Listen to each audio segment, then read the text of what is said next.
22ஆம் தேதி 5 லட்சம் பேர் வருவாங்கன்னு சொல்றாங்க. 5 லட்சம் பேர் ஒன்னா சேர்ந்து இங்க கந்த சஷ்டி கவசம் பாட போறாங்களாம். இது ஒரு கின்னஸ் ரெக்கார்ட் பண்ண போறாங்கன்னு சொன்னாங்க. நம்ம உள்ள போய் பார்ப்போம் அப்படின்னு சொல்லிட்டு முதல் படையான திருப்பரங்குன்ற வீட்டுக்கு உள்ள போயாச்சு. திருப்பரங்குன்றம் நம்ம அடிக்கடி பார்த்தனால அங்க இருக்க ஃபீல் எனக்கு இங்க வரல. இருந்தாலும் முருகனை தரிசனம் பண்ணிட்டு அப்படியே வெளியே வந்தாச்சு. 2வது படை வீடு வந்து திருச்செந்தூருக்கும் உள்ள போனா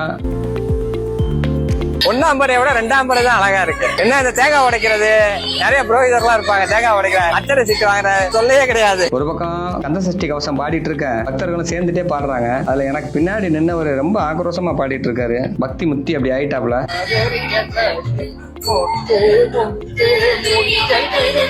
2வது படம் திருச்செந்தூர் தரிசனம் முடிச்சாச்சு. தரிசனம் முடிச்சுட்டு அப்படியே வெளியே வந்த உடனே அடுத்து மலையே ஏறாம பழனி மலை முருகனை பார்க்க போறோம். மலையே ஏறலாங்க. 3வது படம் பழனி தான். போற நேரத்துல ஆண்டி எல்லாம் ராஜ அலங்காரத்துல இருக்காரு, அப்படியே போய் தரிசனம் பண்ணிட்டு வருவோம். முருகன் ராஜ அலங்காரத்துல காட்சி கொடுத்தாரு. ஆனா இங்க நவபாஷண சிலை எல்லாம் இல்ல. எப்படி இருந்தாலும் முருகன் தான். அங்கேயும் போய் முருகனை தரிசனம் பண்ணிட்டு வெளியே வந்தான். அடுத்து 4வது படம் சுவாமி மலைங்க. என் லைஃப்ல இது வரைக்கும் நான் சுவாமி மலை போனது இல்ல. அடுத்து போயே ஆகணும். அதுக்கு முன்னாடி இங்க தரிசனம் பண்ணிடுவோம். அப்படியே சாமியை பார்த்துட்டு வெளியே வந்தான். 6 படம் வீட்டுல இது வரைக்கும் என் லைஃப்ல 4 படம் வீட்டுக்கு தாங்க போயிருக்கேன். திருத்தணியும் போனதில்ல.